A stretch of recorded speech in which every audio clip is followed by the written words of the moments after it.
Subscribe to Color Frames. IPL నిబంధనల ప్రకారం mega వేలానికి ముందు అన్ని జట్లు నలుగురు మంది ఆటగాళ్లను మాత్రమే రిటైన్ చేసుకోవాలి. అయితే 2025 ఐపీఎల్ మెగా వేలానికి ముందు రిటైన్ చేసుకునే ఆటగాళ్ల సంఖ్యను పెంచుకునే అవకాశం కల్పించొచ్చు. గాయం కారణంగా గత సీజన్లో దూరమైన చాలా మంది మ్యాచ్ విన్నింగ్ ప్లేయర్లు తిరిగి రానున్నారు. చెన్నై సూపర్ కింగ్స్ ఎడమ చేతి వాటం ఓపెనర్ డ్వేన్ కాన్వే గాయం కారణంగా గత సీజన్లో ఆడలేకపోయారు.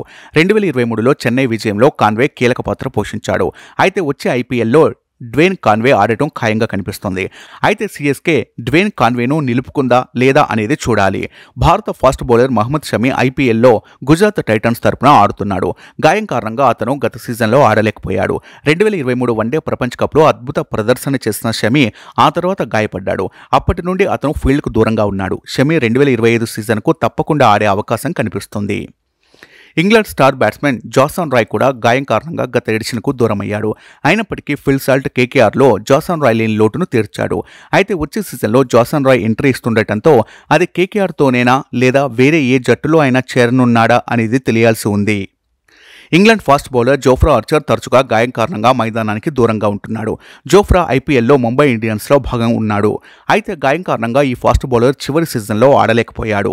అయితే వచ్చే సీజన్లో ఆర్చర్ సత్తా చాటేందుకు సిద్ధమవుతున్నాడు. వీడియో మీకు నచ్చినట్లయితే ప్లీజ్ లైక్ చేయండి, షేర్ చేయండి, కామెంట్ చేయండి.